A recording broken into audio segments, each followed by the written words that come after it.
Okay, welcome everyone.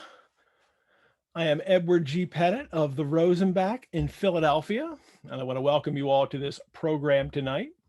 We have partnered with the Library of America tonight, so a very special welcome to any Library of America members in the audience. And before we begin, let me just tell you a little bit about the Rosenbach, and then I will introduce our guests. And to do that, let me share a page for you here.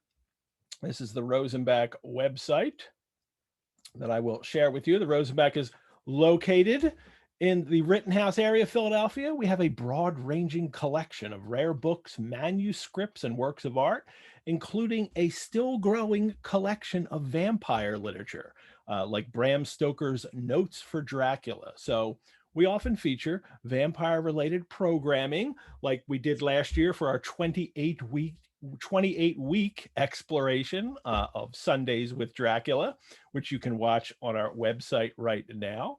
And as you can see on our site here, there's lots of programs for you to do. We do behind the bookcase tours. We have an In Conversation where speakers come in and talk. We're running a Sundays with Frankenstein program right now every week. Lots to do online at the Rosenbach. There's also plenty of courses to take. I'll tell you a little bit about one of those at the end of the program tonight. And I also want to encourage you all to support the Rosenbach.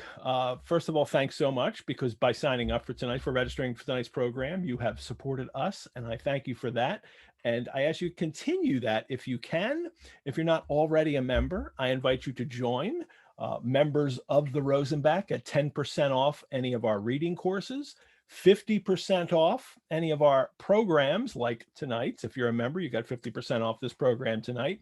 But also, if you're a member, if you just like to donate, you can do so on our website. Any amount helps. Your support helps the Rosenbach continue to create programs like this and also to care for our collections. Okay, let's stop the share and on with the show.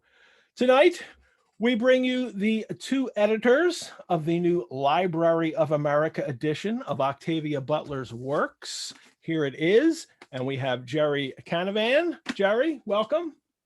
Hello, everybody. And Nisi Shawl is here as well. Hi, Nisi. Thanks so much for coming, everyone.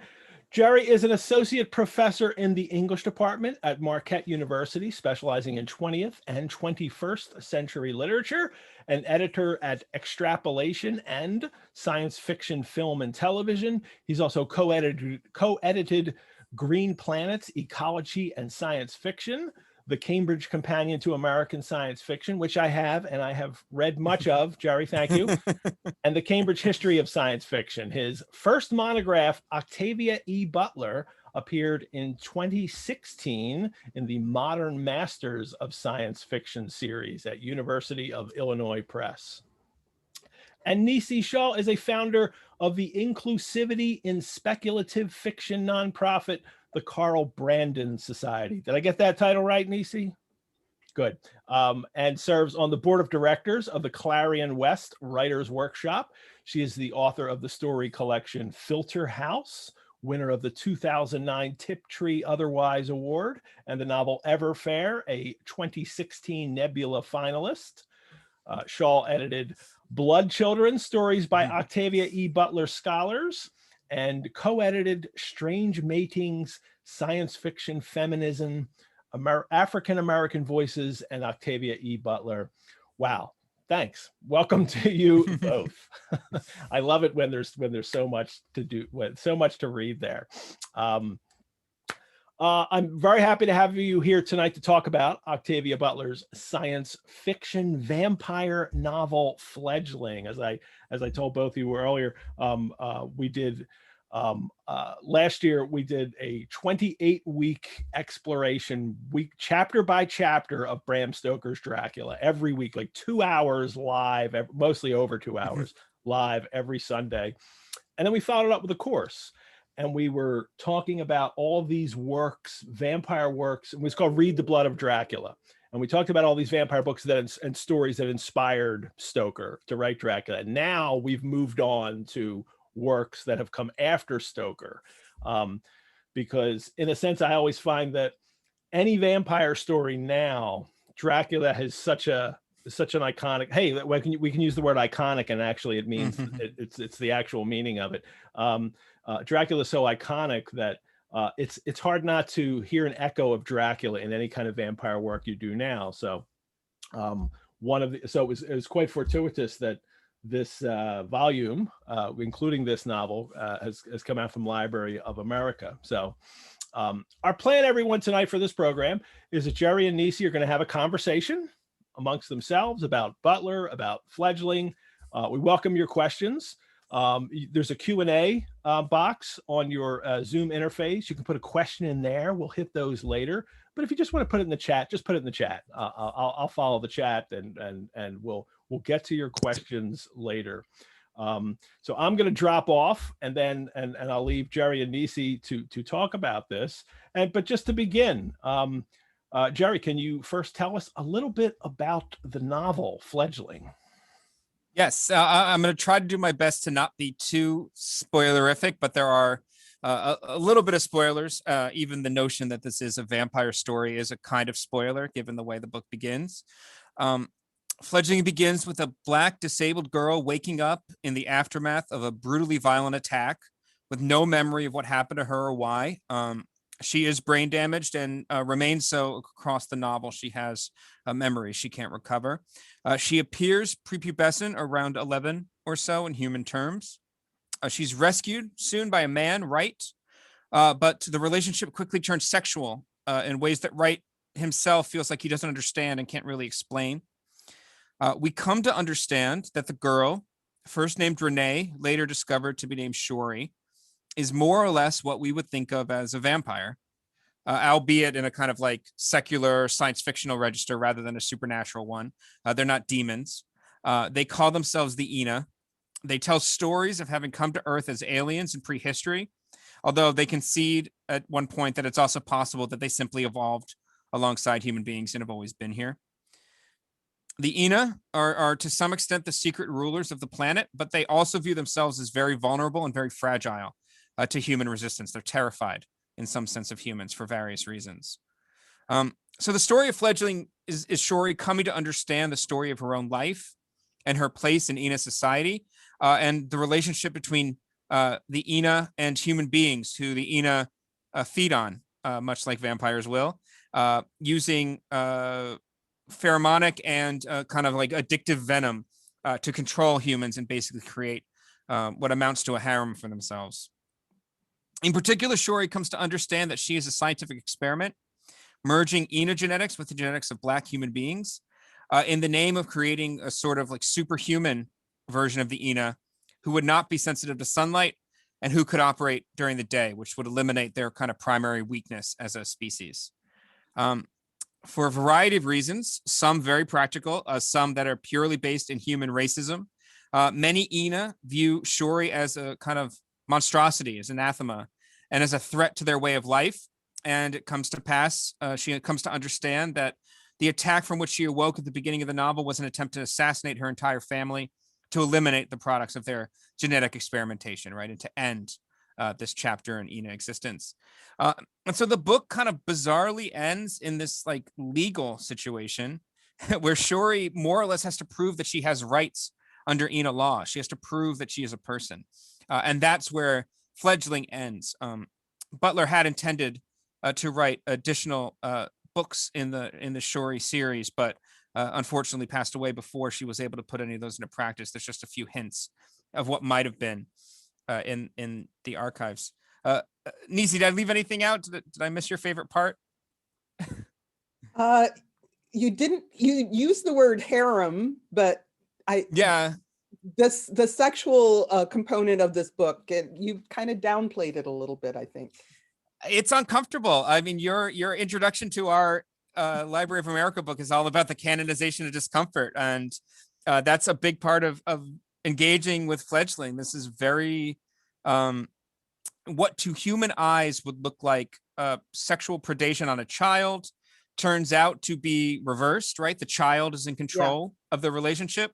And then bizarrely, by Ina standards, she's still a child, right? By their standards, they don't consider her necessarily to be an adult ready to have sex either. So this kind of weird looping between consent and non-consent and adulthood and childhood. It's a fascinating novel to teach for that reason, because some students who love vampires love this book as a kind of science fictional take on the vampires. I feel other students who are so uncomfortable with the sexual component. Yeah. So, well, I actually read Shori's status among the Ina as being not quite prepubescent. No. She's a teenager, right? She's a teenager, so she's still a child, but she's a child that in our societies is seen as having legitimate sexual desires, but just for equals, not for people in power, in authority. So it is really, really vexed, but it's not just that it keeps shifting back and forth in the text, it keeps shifting back and forth in our understanding.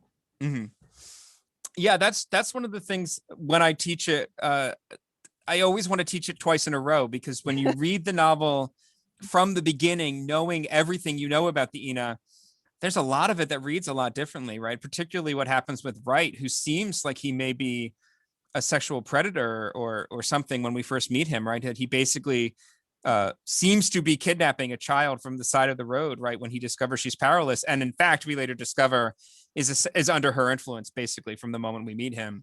And but I have actually quite a different understanding of this. And it comes from my my phone conversations as a friend of Octavia's. We would talk together on the phone and we would dish the dirt. And let me tell you, Wright was modeled very much on like one of her ideals of sexual partners. So there's a bit of Mary Sue in this. In several places, as you point out in your chapter in the book. Great book. But there's a bit of wish fulfillment in a 53-year-old getting this really, to Octavia's and my view, rather toothsome sexual prize. Yeah, I mean, that she's about as old as Shori is does not go unnoticed, right? When she writes the book, right? There is a certain element of that, and she was very clear in her own public writing and in her private writing about that connection between sex and creativity that she really saw in all of her work. So, I'm speaking more of just the kind of plot machinations of how quickly it goes to sex, given that they haven't even gotten out of the truck before this is happening to a girl that, to his eyes, looks like a child, right? And that he seems terrified in a way of what he's doing and what's happening to him. Terrified and helpless.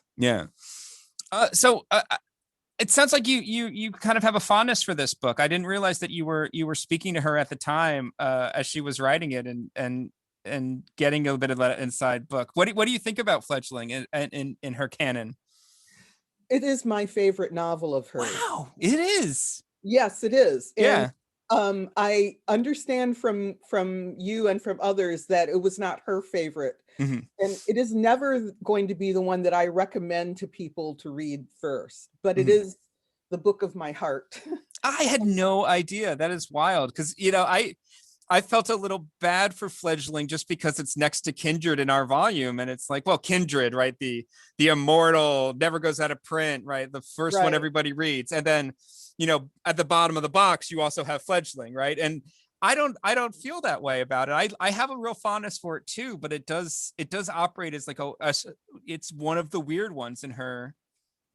Well, as you say, there is this sort of hybridity about it. It's a mashup of a vampire novel and a court procedure novel. So it's sort of like, what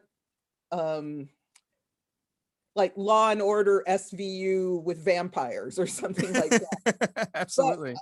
But, I am not the sort of person that pays a lot of attention to the structure. And to me, it just was, I guess it was a sort of a relief that she was writing anything. And so that she took delight in messing with popular forms just pleased me so much. I really, really was looking forward to much more in that oeuvre. My thought was that seeing several books coming out of this, they would probably balance one another better, and there would be more of that aesthetic pleasure that way. But for sheer delight, it's my favorite. That's amazing. Yeah, I definitely feel like it, like the parables a little bit. It kind of, it's living in the shadow of something that was never completed, right? Like that there would have been more to this story to kind of flesh out what Shuri is and what she means, right? Like there are indications in the novel that there are a lot of possibilities of what this person could become for the Ina, for the humans. Like there is a way in which she is radically destabilizing of the evolutionary like symbiosis between humans and Ina that has made this system work, right? That she inaugurates something new and has new ideas about what it could mean. So yeah, I wish she had been able to write some of the others. I got to read just little snippets of the different chapters she was playing with in her archive, and she had some really interesting ideas about what could happen with Shuri, depending on, it seems like sometimes how she was feeling that day, a different thing would happen. Or what news stories were on the radio. Right. Or what do you have a fantasy of what you would do with a Shuri story if you what you think happens next to this character? To me, the most enticing aspect is the harem, is the community that she has been building. And anything that I wrote that was following up on what Octavia did with the same characters would be about the expansion of that community. So yeah, I choke on the word harem a little bit, right? Because it isn't quite a harem either, right? It's this kind of fascinating kind of poly relationship that moves around in all sorts of ways, right? It's obviously kind of like bisexual, right? And sometimes within her symbiotes, they have relationships among themselves or with other groups. She's very explicit about that. So it's a fascinating view of how a different kind of set of norms and kind of sexual relationships could develop among a group of people with this, as was often the case for her, this really strange and hard to understand idea of a being that you can only consent to partially, right? That is just overawes your ability to say yes or say no, right? Like that's what I always find so disturbing about the Ina and Shuri in the end, is that their venom seems to take away the choice of the people that they are bringing into their relationships. There was, I should have reread the book and I haven't, but there was an instance where someone gave consent to her who had not been bitten, but they had been bitten by another Ina. Yeah. So I think that's the character of Joel, who is kind of set up to be Wright's foil in the next book, right? That he's a kind of beautiful black man, maybe another wish fulfillment kind of thing, who is raised in an Ina community and knows all the rules, knows what he's getting into, and is kind of eager to do it, right? And so because they get benefits too, they live a lot longer, they live healthier, right? They have access to all of these the wealth and the possibilities that the Ina do. I mean, there is a kind of aristocracy to it, like with any vampire fiction. They're an object of revulsion and desire at the same time.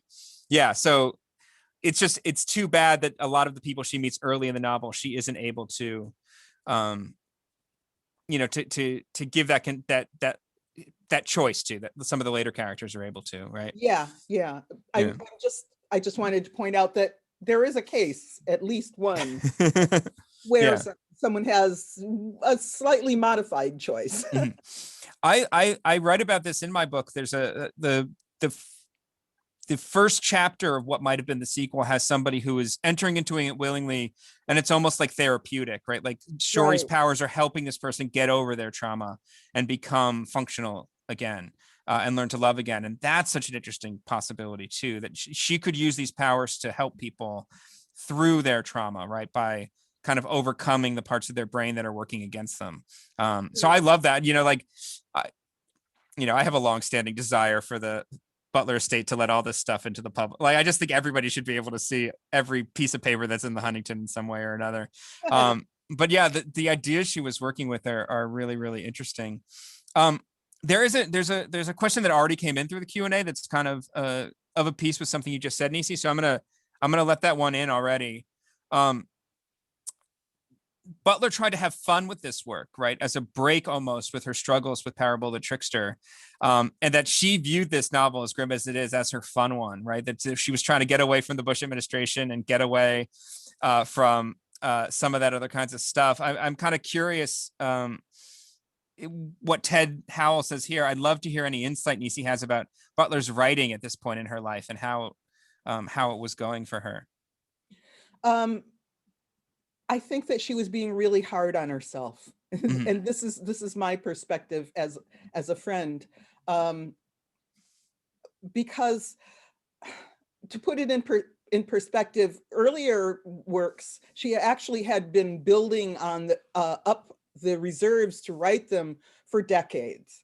And so now she had a fallow period of like 4 or 5 years. And I would try and listen and talk to her and encourage her. And she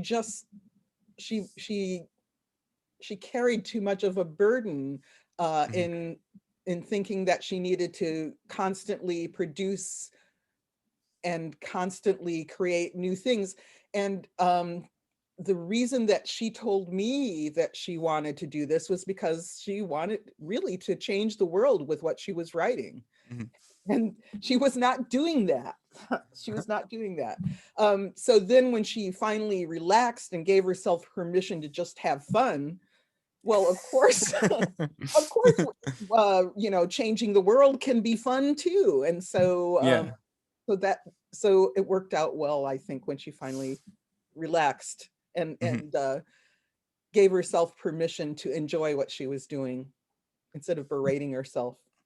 Yeah, that's I had the Grave Robbie kind of experience of reading a lot of her letters and journals and things like that in the archive. And it's amazing how hard she was on herself, given what she achieved, especially at this period, right? I mean, there's a way in which she was, at the top of the profession in this way, and she still felt like she wasn't doing enough and was just incredibly hard on herself. And obviously didn't live long enough to see what an impact she's made subsequently, right? Like the number of people she inspired. I mean, she knew that, but I don't think she knew just quite the extent of it. I don't think so. Think so. Somebody asked in the chat, another great question. You mentioned that this wouldn't be the first book you would recommend to somebody. Well, what would be? How do you tell people to start with Butler? So I actually, whenever someone tells me to pick one thing, I pick two. So I would first find out if they were someone who had read any sort of fantastic literature, or if they considered themselves above that. If they considered themselves above fantastic fiction, then I would recommend Kindred. If they were, much more fanish, I would recommend Wild Seed. Because that, in my experience, is the one that makes people fall in love with her. That's interesting. I think that might be right. I honestly taught Wild Seed in a Afrofuturism class not long ago. And it is so beautiful. The scenes where the character is able to transform themselves into an animal, into a dolphin, and live with the people, like that scene is so haunting for me and so beautiful. Yeah, I love Wild Seed. I almost feel that's the series she wrote out of order, and I always feel like the rest of that series haunts Wild Seed a little bit. I wanted somehow to go differently than I know it has to go because of the architecture of the rest of the Patternist series. But that one's they're all being adapted now. I mean, she's in a moment where everything she's written is under production somewhere or another, but I'm really interested to see what they do with that one. So what about you though? What would you recommend? I do often recommend Kindred because that just seems to be the one that for people who aren't necessarily in our gang, right? It is that crossover one and people can connect with it. And in part because, as she always said, it doesn't get into the weeds of how the rules about time travel and all that other kinds of stuff. It just tells this, horrifying story of American slavery and its aftermath that I think really just is timeless in this kind of amazing way. It's one that I'm so angry hasn't been adapted or kind of widely popularized in that way because it would make such a perfect film. I have such a soft spot for Dawn and the Xenogenesis books that I always kind of slip that one in. It is another one that is about discomfort in some ways and has some weird stuff in it, but it's such a brilliant take on that kind of science fictional dream of aliens and interstellar colonization, and has a little bit of apocalypse in it if you're in that kind of mood. So I really often recommend Dawn. I just love Dawn. And then I guess I pick three. I'm a cheater on your cheating because the parable books feel so prescient, right? And just feel like they've captured so much about what the 2010s and 2020s have been like that, it's almost shocking to pick them up and realize she wrote them so far in advance and saw so much of what was going to come. I want to ask you about vampires, and then we have some more questions kind of popping in the chat and in the Q&A. Is it that do you just like vampire stuff in general, or is Fledgling like the vampire thing you like when you don't normally like that kind of story? Like, what do you think about vampires? I have a preference for what I would call biological top predator vampires. Yeah. Ones that are not demons. Although at the same time, I'm very fond of Chelsea Quinn Yarborough's Count Saint Germain. But generally, vampires that I like are the ones that they evolved. I was just talking with someone in my writing group today who says that actually humans are very close to evolving our own venom, that we could easily go in that direction.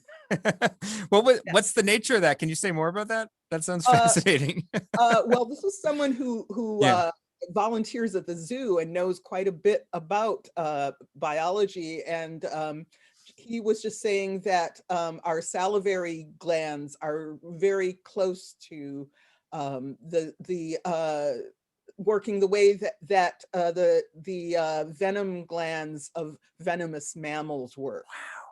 And then he got into how different it is to have venomous bite from a reptile as opposed to a monotreme or some other kind of mammal. Apparently mammals have more dilute venom, but inject more of it with their bite. Anyway, I don't know how I got into that, but my other favorite vampires are the ones in Peter Watts' Blind Sight. Oh yeah. Again,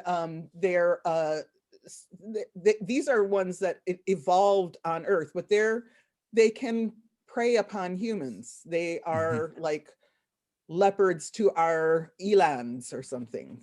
They have an aversion to crosses, but it has to do with being set into epileptic fits by right angle intersections. I mean, there's a logical reason for any sort of vampire lore a scientifically grounded explanation. So I like that. Yeah, I love, that's my kind of vampire too, mostly is that scientific one. I'll recommend Susie McGee Charnis's The Vampire Tapestry. I don't know if you've ever seen that one. It's another one where the vampires kind of are starting to figure out how they evolved and how they fit into the biological nature of man. It's just a really fun one, and it has some of the same kinds of stuff. Where trying to figure out how their venom would work and how their blood sucking would work, and all that kind of fun stuff. What you said about the venom was making me think about a conversation I had the last time I taught Fledgling about pheromones, right? And how it seems so science fictional in a way, but then you like, there are people who smell or whose presence just like intoxicates you, even though you know they're bad for you and you don't want to be around them, but you're drawn to them in this kind of weird way. Like there is an element of that is just purely animal that she's tapping into in a way that, you know, makes sense metaphorically, right? Or as a way of thinking about how sexual attraction works and how irrational it can be, right? Like there's something about that that really works. I agree. Yeah.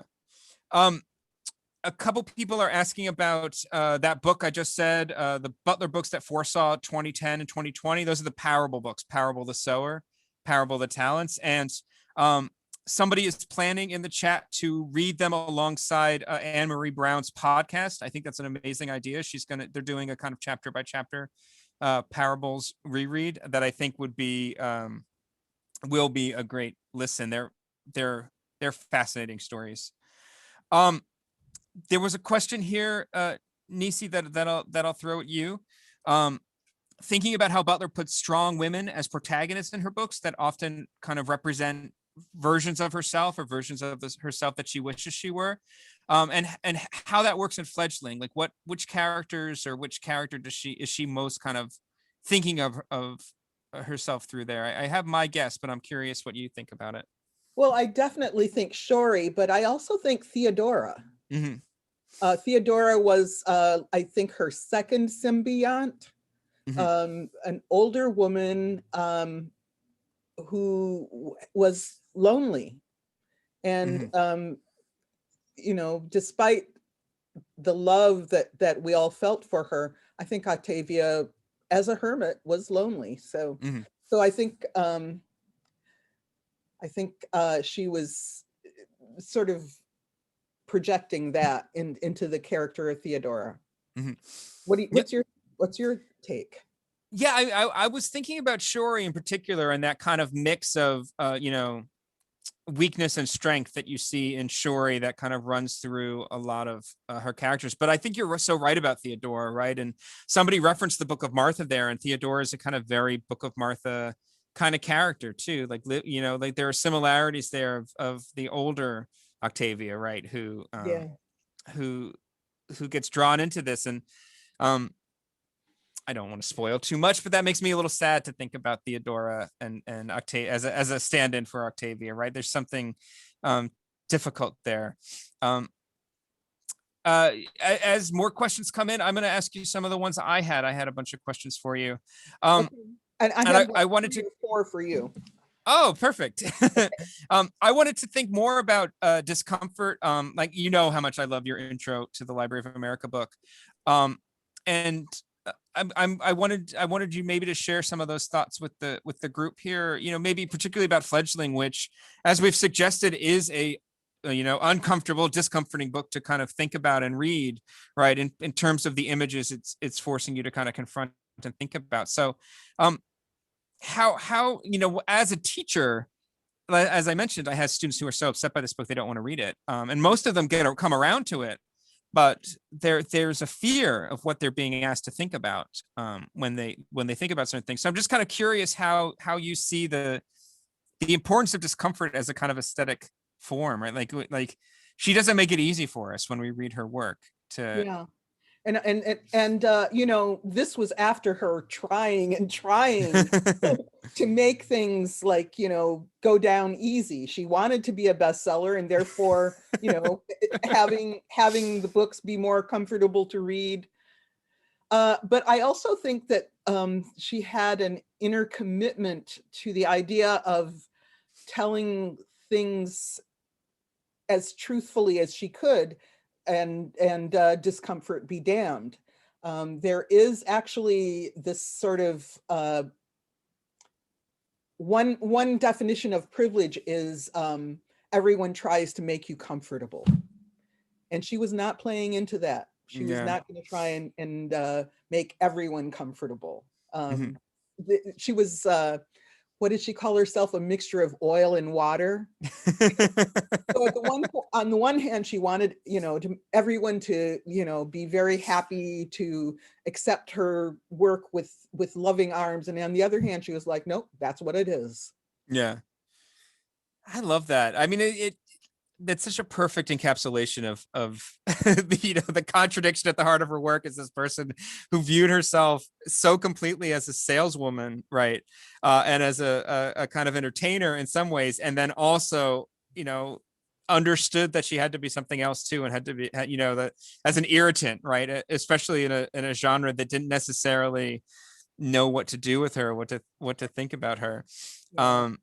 I mean, it is in some sense, it is the difficulty of privilege to have to confront some of what she gives us, right? Particularly when it comes to both race and gender, right? I mentioned somewhere in the book or another that, as bad as white people are in these stories, a lot of times just men are worse. I have 2 strikes against me. In that in that sense, but surgery's always open. Yeah.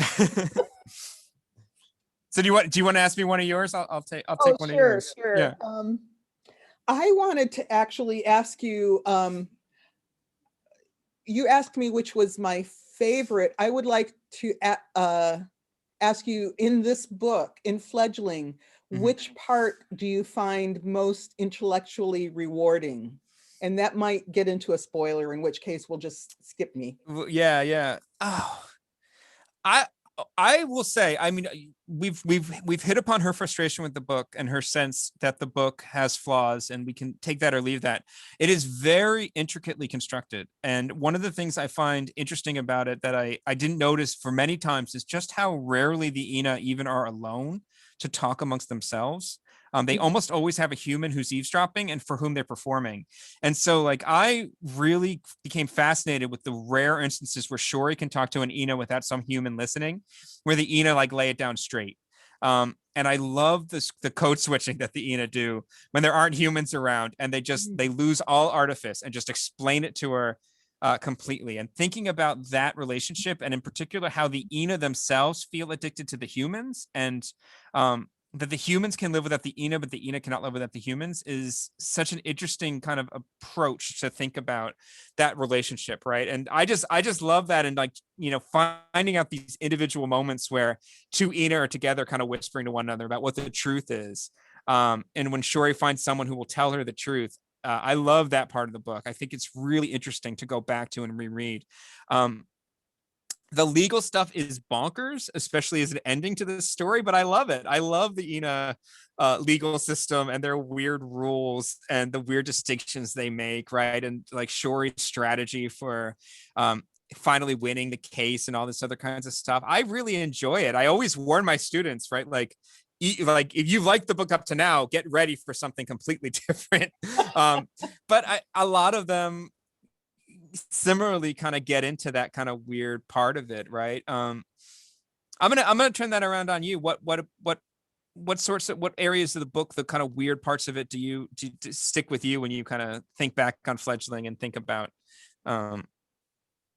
what you love about it? The sex scenes. Yeah. No, but especially her first encounter with Theodora. Let's see, I was just looking at it again.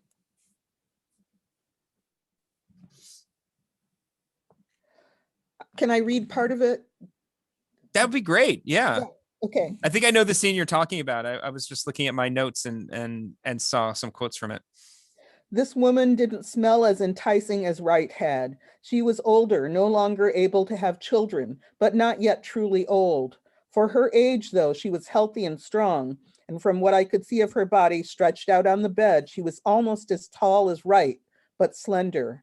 I didn't like her age, and I thought she was too thin, but her height and her good health beckoned to me, and her aloneness was good somehow. Mhm. And Yeah. I'll stop there before it gets a little more steamy, but her aloneness was good somehow. Yeah. That hooked me. Yeah. Emotionally. I love Theodora in this book, and her fantasy life, her desperation for this to be real, right? Like, as she kind of says, I mean, she's such a great character.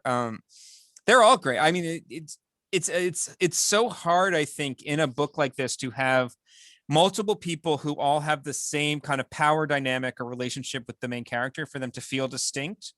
And she does an amazing job of making all of the members of Shory's kind of symbiont community like feel different, right? Like feel That's unique, true. and you understand how each one of them brings something different to Shory and get something different from Shory. And I think that's a real achievement for something that could just be symbiont 1 through 5, right? Like it could feel a lot flatter than it does. Yeah. One thing that you wrote that I found very interesting was that this was her first creation of a work that had a matriarchal society at the heart of it. Mm-hmm. And that was a very exciting thing for me to realize. But no, she actually hadn't done that before. No, she had thought about it a lot, but had never quite actualized it, right? You have in the pattern series, right? You have a woman seizes the pattern from Doro, right? In that kind of crucial moment. But that's not necessarily matriarchy. That's just a particular powerful woman, right? This is the moment where she, her kind of noodling about a woman-led utopia kind of gets actualized in a really interesting way, right? In a way that has an edge to it that I really like. I don't know. It's I keep thinking about the men in the Oankali books who can't see the Uli as them, who see them as males because they're threatened by them and the possibility of being penetrated by them, right? And I wonder now. I want to do a long form study of how men and women respond to vampire fiction and how they respond to this, because the vampire always has that kind of that same power, right? To penetrate men and to blur the boundary between heterosexuality and homosexuality. I'm wondering if I see them as more threatening than you do, in part because of that dynamic. I bet. Yeah, I bet it's partially there. Yeah. Yeah, and because again, when you were asking me where I would go with Shory if I were writing the follow-ups, I would definitely be all about the matriarchal communities and the spread of them. Right. And I mean, Butler was aware of it, right? Like all of her thoughts about what Wright would do were all about his inability to accept that he was going to be the subordinate party in this relationship, right? Yeah.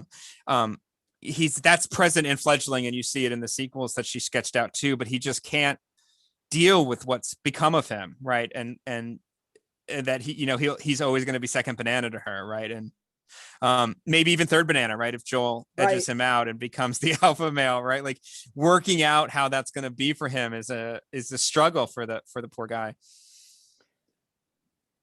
What's the most beautiful and interesting version of the sequels that you've come across? Right. So she thought of all sorts of ones, and I'll hit you with a few. She thought of some really dark, grim predator stories about the Ina coming after Shory again and possibly capturing her. Those seem really grim to me. She thought a bit about the idea that some of the people who don't like Shory are right, that like she's an apex predator, right? Like her and her descendants are going to overrun the planet because there's nothing stopping them now, right? So there was an extinction narrative there. I like the one that she imagines where Shory just kind of buys a hotel, and it's almost like Fantasy Island or The Love Boat or something, where these people come in for an episode, Shory fixes their problems with her powers, and then they leave and go off back to their life, right? Like she imagined Shory as this kind of weird sort of saint at the edge of a city somewhere, or at a resort town or something, like just solving people's problems and doing good in the world in this quiet way. And I'm really touched by that, in part because that's what she thought she would do if she got $1 million. She thought about how she would set aside some for herself and for her mother, and she'd do good with the rest of it and help other people. And it's something where she just pours that element of herself and her dreams into the character in a really beautiful way. So in my mind, I imagine that Shuri will have a lot of bad times because it's a Butler story and she's going to put her character through the paces. But I imagine her kind of winding up in that hotel with her group and just kind of having a nice time, helping the people who visit. I think there's something really pretty there. Kind of like a Love Boat, but yeah, or yeah, like it's just that sort of thing where she just rolls into town, helps some people out, or they roll into her town, I guess. She helps them out and then they go back home, right? Because she was so brilliant at playing out all the consequences of the tiny things she imagined, right? And like what the Ina would mean for law, what they would mean for science, what they would mean for economics, right? Like all of these kinds of things. And so she really played out an idea of like, what would a mostly good person do with this kind of powers and, this kind of purchase on the world? Like what could she make possible? And I really loved reading those little notes and thinking about what might happen there. So that's my kind of dream of a Shuri sequel somewhere down the line. Yeah, changing the world one episode at a time. Right. I mean, it goes to that first chapter too, that that she could bring people into her orbit who were hurting and make them hurt less, right? Like that. Shuri is a good person, right? Like she's got edge to her, and she can be difficult, and she can be a little menacing when she needs to be, but she's a good person, and I like that about the character. I have one thing that I wanted to sort of talk about, but I don't know. I'm not sure how you're going to interact with this idea, but oh sure. So the courtroom drama element of this, where Shuri has to prove that she's as Ina as you. To me, that also seemed to be a very African American, a very Black in the U.S. Trope. It was like, oh, it's Tuesday, time to prove I'm human again. I mean, I see it in the George Floyd murderer trial. Absolutely. So, did you get that feeling also? Yeah, absolutely. I mean, it's such an interesting thing because the Ina to me seemed to be a kind of figure for whiteness too, right? That they they stand above human beings, maybe in the relationship that racist white people imagine they stand to other non-white people. But when push comes to shove, they adopt human racism as part of their prejudice against Shuri and her family, right? Like they start spouting anti-Black slurs at her, right? That in such an odd way, right? Like you ask why are they thinking this way? Like they're totally removed from this horrible part of human history, but they've internalized it too, and they enact it, right? And so she has to prove herself in that sense too, right? Not just that she's part Ina and part human, but also that she has to disprove their anti-Black racism. Yeah. So, but correct me if I'm wrong, but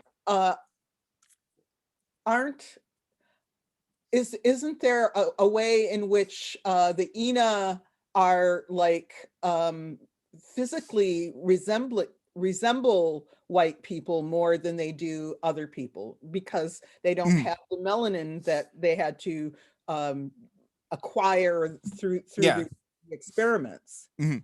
Yeah, so, they're I think that they phenotypically look white too, right? Like it's everything about them screams whiteness, right? And the way the vampires often have that kind of relationship to whiteness in some kind of weird way, as well as class and everything else.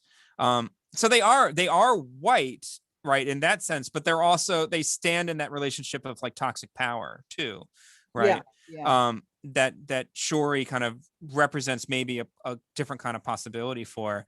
And it's just that scene where they become racist in human terms as opposed to just Ina terms, right? And like is such a shocking moment in the text, because it's they shouldn't care about it. They should understand how nonsensical human racism is, because they stand in a totally different relationship to humans and society and power and everything else. But no, like it infected them too in this kind of odd way, right? That even horrifies some of the other members of the jury, right? This kind of council of judges they have, where they're like, what has happened to us? Like, what, like why are we thinking like them? Why are we thinking like humans? Right? It's such a shocking moment. It is powerful, though, I think. Yeah. Yeah. It reminds me a little bit of this was a kind of these viral moments of often white women, but not just white women, calling the police on men they were having conflict with in cities, right? And basically like adopting racism selectively as a weapon, right? People who in their lives are not racist, in the sense that like they might work for progressive causes or espouse progressive causes, right? They don't think of themselves as actively racist, but it became a tool for them in this moment of agitation and conflict, right? In ways that was like, is so upsetting to watch when you see it on the cell phone video. And it's exactly what happens here. Like they become so angry and so upset that they just start spouting all, anything they can think of to hurt Shorey. It's I don't know. I think it's one of her finest allegorizations of how racism works, right? And how stupid and petty it is, right? It's I don't know. It's an amazing scene. Yeah. Right. And it hurts them, right? Like it's self-harm to them in a way, right? Like it destroys their standing in the community. It makes it impossible for some of them to live on as Ina, right? But they can't control it and they can't help themselves, right? It's just pure hatred. Yeah. I don't know. I like Fledgling too. It's a good one. It is weird how it stands at in the outer orbit of some of her work for different people, maybe in part because it's surprising that she took this up in this way, but I don't know. It's a good one. I hope people read it who haven't read it after watching this video. Yeah, and I have to say, again, the book of my heart. Yeah. I love it. I like that. I'm really glad to hear you say that. I don't think she was exclusively hard on it. She like I said, she wanted to write multiple sequels to it too. She was so glad and anxious to have written anything after so long, and to feel like her gift had come back to her in this new way, that it was hard for her to put it out into the world and trust that it would be okay, right? She describes in one of her letters precisely like, she's like Shorey, I had to train myself how to write again. I forgot how to do it, right? Like something has happened to my body that I can't undo and can't fix, but I still have to write because that's who I am, right? And so that amnesia plot line, that Shorey as a disabled figure meant something to her, like personally, right? It's how she saw herself in that kind of last bit of her life, as someone whose writing talent had ebbed from them just a little bit, for various reasons. I'm sorry, but I'm thinking of how much she enjoyed giving her characters a hard time, though. She did. But, she did. Sometimes it was based on the hard times that she was having. Yeah. I mean, it makes great fiction, right? I mean, there's a reason that essentially all of the books she wrote are towering, texts in the science fiction world, right? They all do something that feels new and novel and contemporary even now, right? And in part, that's just because of how unrelenting she was, right? And how, she never took her foot off the gas sometimes, right? With the way her stories unfold. She never makes it easy. Never. Yeah. Are there more questions from the audience or in the chat as we kind of near the end of our time together? Things people want to know about before we call it quits? I think I saw some scrolling back a bit. An order to read Butler's books. Do we have that's a tough one, right? So we started with just the first ones. Yeah, I mean, I think I think it's just, in some sense, if you're a science fiction-y kind of person, it's just a question of which flavor you want, right? She's got a time travel one. She's got mutant superpowers, which is another kind of very subtle Black utopia, right? These Black superhumans who essentially take over the world and create a new social order that are very odd, amazing books. That's the Padmaster series. Dawn and the Xenogenesis ones are the alien invasion one. Parables is the apocalyptic one. This is the vampire one. And then I think her short fiction is great too. She was hard on herself about short fiction as she was hard on herself about everything else. But amazing short fiction, right? Amazing stories that stick with you, right? All 7 of them in our book and in Bloodchild. I don't know. What would you, I can't give an order. To me, it's just like consumer choice. Like whichever one of those sounds to you, just pick it up. You'll love it. If you're a science fiction person, I would start with Wild Seed and then read the rest of the Patternist series. I would. Yeah. Wild Seed is the 4th in our timeline, but the 1st chronologically, right? So it has that kind of weird, double standing. And I read them chronologically, I think, in story world order, not in publication order when I read them. I think I might recommend that. Rachel asked about post-fledgling books that were inspired. I was wondering if Everfair is a very different kind of book, but it has that kind of alt history, secret history kind of thing to it. I don't know. Do you feel like any of your stuff has been inspired by Fledgling in particular, or I have to say that the one I'm working on now probably has something to do with Fledgling. It's a sequel to Everfair. I wouldn't say Everfair, but I would say this novel I'm working on, which I have a deadline to turn it in by July 31st. So oh, wow. It's called Kinning, which, also sort of sounds a little bit like Kindred. But yeah, I would say that is as close as I come to following in Fledgling's footsteps. Trying to think of others. I mean, there were the Jewel Gomez books, the vampire books, which came ahead of Fledgling, and I think that the resurgence of interest in them is partly due to Fledgling. Oh, interesting. Yeah. I mean, it was that weird, interesting moment with Buffy, and then later Twilight, right? Like this kind of revival of interest in the figure of the vampire in that moment that she's really participating in a really interesting way. Yeah. Rod asks about her friends and her particular influences. I'll let you handle that one first, and I'll chime in if I think of anything better. What was her network like, or how did she kind of see herself in relationship to the larger science fiction community? She was still friends with some of the authors that she became friends with when she went to Clarion in Milford, Pennsylvania. She was friends with Greg Bear. She was friends with Vonda McIntyre, who was like in the room next to hers, I think, in the dorm. I love that. I love that they were just lifelong companions after that. Yeah, they were. And I think that, having Vonda here in Seattle was at least part of the reason why eventually Octavia moved here. Yeah. And then there were the people who she hung out at. There were these monthly parties at Vonda's and other places.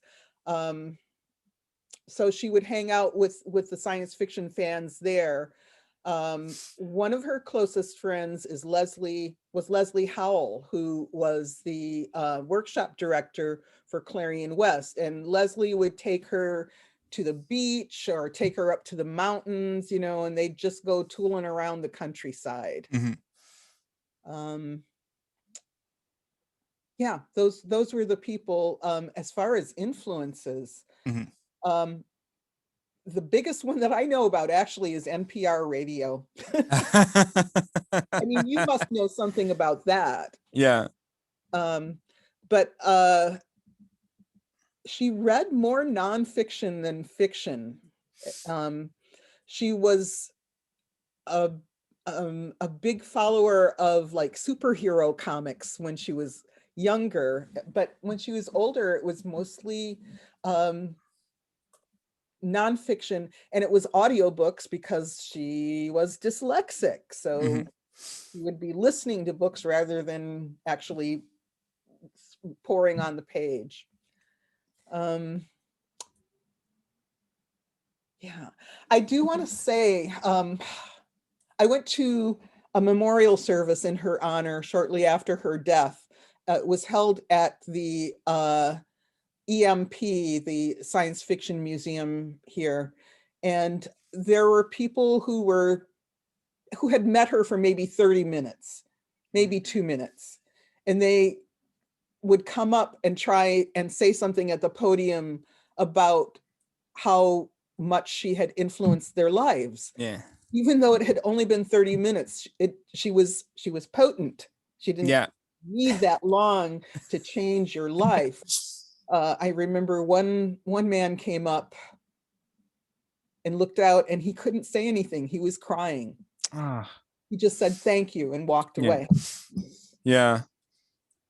That it's amazing that like I'm so stunned by the fact that she would like give people her home phone number and tell them to call her. She could talk about their work. People would send her unsolicited manuscripts, and she would send them back like detailed commentary. Like you can read some of it. It's like just amazing. Like the level of generosity is so hard to fathom. Right. Yeah, that's such a kind of characteristic story. Yeah, I love that too.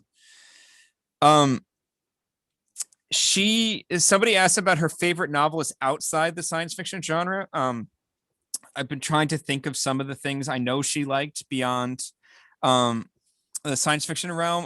One thing that leaps out of my memory is The Godfather, Mario Puzo's book, that she really admired and thought a lot about. She was very mercenary in some ways about her fiction, right? Like she studied fiction to understand how it works so she could do it, right? And would make these theories of fiction for herself to kind of understand it. Another person, sci-fi adjacent, Stephen King. She liked Stephen King a lot and thought about his work and herself as somebody who could do what he did, right? And so like she would try to write sometimes King style fiction in the 70s, right? And then would berate herself for thinking it was too close to King, and would start over as she usually did. I love what Gina writes here. The beauty of Butler is that her SF just is. She doesn't bother to delve into explanations. We just adopt the world as she writes it, and it's just exquisite. I think her writing is so amazing for very similar reasons. Just the kind of the unflinching and bravery of it. Ed writes, Stoker's Dracula creates a kind of taxonomy of vampires. Then science fiction authors, first with Richard Matheson's I Am Legend, reshape what were previously gothic supernatural monsters and creatures, and Butler does this. How does Fledgling change or influence vampires as a form, a version of the question we saw before?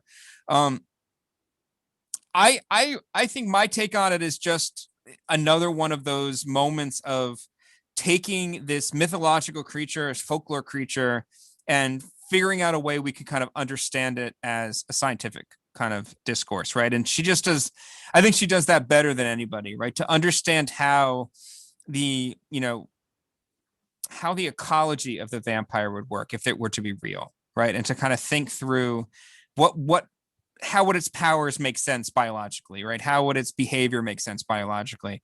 Other people have tried. I think she does probably the best at that. Yeah. I would have to say the other thing that she does that was missing up until this point is she brings the element, not the element, the dimensionality of social justice and racial justice to it in a way that has not been done before. And so that when you reflect back on, say, the work of Kim Newman, for example, and you think, well, wait a minute, why are we only concerned with these Central European and British, you know, efflorescences of this scientifically viable organism? And so she thinks about how race would be influenced by it, and how race would influence that ecology. Yeah. That's really one of the best things that she does, in addition to what you said, Gerry. Yeah, no, I agree completely. I you know, I often just point out to students that some of the moves that seem so natural to us in terms of representation and thinking about social justice forms were just novel, right? They were just new at the time. It wasn't something that the white men who kind of ran the science fiction industry necessarily wanted to be a part of this story, right? I mean, she had to insert herself into the world and show people how important some elements of this were. I love the essay that they let us publish in the back of the book about race and science fiction that she writes, right? Just about how people, you know, try to dodge the question of race by making it about aliens or making it about robots or making it about zombies or something else. And how she just wouldn't let people get away with that. Right. And even when she has the vampires or the aliens or the mutants, right, there's still a question of race, and there's still something we have to wrestle with about our own history that she just won't let go. I think that's one of the things that's so brilliant about her. I could talk about her all night. I really admire her. I really admire her. I never met her, so I wish I had. I wish you had too, Gerry. Yeah. You did a bang-up job in your book and all your analysis and all of your contributions to this volume. So I adore you, and I think you're brilliant. And yeah, it would have been nice. One of the things that I love most is introducing people, and I wish I could have introduced you to her. I wish that too. Yeah. I do feel strange about how intimately I read some of her papers. I comfort myself with the idea that she wanted us to, right? Like she left it knowing it would be read and wanted it to be read and wanted to make that contribution. And so I'm glad that we were able to I was able to do that, and that so many other people have too. I mean, there's just a whole community of people who've gone to the Huntington in different ways and pulled out different elements of it. A shout out to Binti in the 5th season and some of the Afrofuturism and African futurism that's been coming out by people inspired in different ways to different extents by Butler. So I don't know. I love those works too. So there's a whole other line of flight, right? Of all the people who have been in Butler's orbit, right? Octavia's Brood, as the title goes, right? There's a lot there too, right? That she isn't the only person to do that work and inspire people in that way, but there's a lot of people whose work I think has came about in different ways because of the contribution she made. So I didn't want to let that comment go. Yeah. I think we're at about the end of what we're going to do today. And Ed is saying that this will be available someplace, so that's terrific. So we will. Thanks. We haven't figured out when we're going to make it available, but it certainly will be available. And Gerry and Nisi, wow, this is exactly how I always want the programs to work out, being this like great conversation, brilliant people talking about a brilliant author, and you know, this is how I want to spend my evenings. So well, thanks for making this possible. This was super fun. Thank you, and thanks for editing this volume from Library of America. I'm really excited that it is out, and someone like myself too, who I just haven't gotten to read Butler yet, and now I'm, finally. Lucky you! Both feet, and I do, and it's funny because whenever we do these, because I often do the courses or programs of things on long, old dead. I mean, I'm a big 19th century person. That's generally where I exist. And when I encounter people who are just encountering a book for the first time, it's always such a thrill. And this is nice. I get that thrill with Octavia Butler's, with Fledgling. So thank you both tonight for this. I really appreciate it. This is a wonderful program. And thank you all in the audience for attending tonight. Thanks for supporting the Rosenbach by coming to do this. If you're not a member, I invite you to join, or you can make a donation. Any amount helps. Your support helps the Rosenbach continue to create programs like this. So if you want to see more programs like this, donate to us and write to us and let us know that this is the kind of program we'd like to see. And it also helps us care for our collections. So that's very important to us. Plug a couple things. If you're not watching Sundays with Frankenstein, we finish up that novel this month. Every Sunday, 2:00 Eastern Daylight Time, I'm on here live talking about Frankenstein with another co-host. We do 2 chapters at a time. We're going to finish it in April. If you want to jump in for the end of it, it is a lot of fun. We did it with Dracula last year, and those videos are available on the Rosenbach website. I'm also leading an online vampire literature course called Read the Blood of Dracula, and we're going to hit Fledgling next month on April 19th, and there's still a few slots open for that.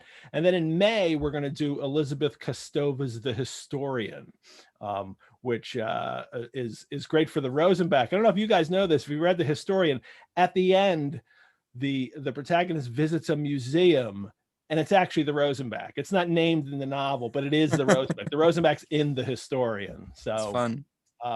So that'll be a lot of fun. Everyone, if you're looking for more virtual engagement, head on over to the Rosenbach website. Check out our other virtual offerings, our courses, the things I've just talked about. And we're also open right now. We're doing timed tickets. You can go to the website and hit visit, and you can get a time ticket if you live in the Philadelphia area. Come see it. We have a new exhibition up right now that you can see called on the 19th century Japanese sailor Manjiro. Very exciting stuff. Thank you all for your time tonight. I hope to see you at another Rosenbach program. And I'll leave you with, from the words of Dracula, go safely and leave something of the happiness you bring. Gerry, Nisi, thank you both. Thank you. Thank you all. Have a terrific night. Good night.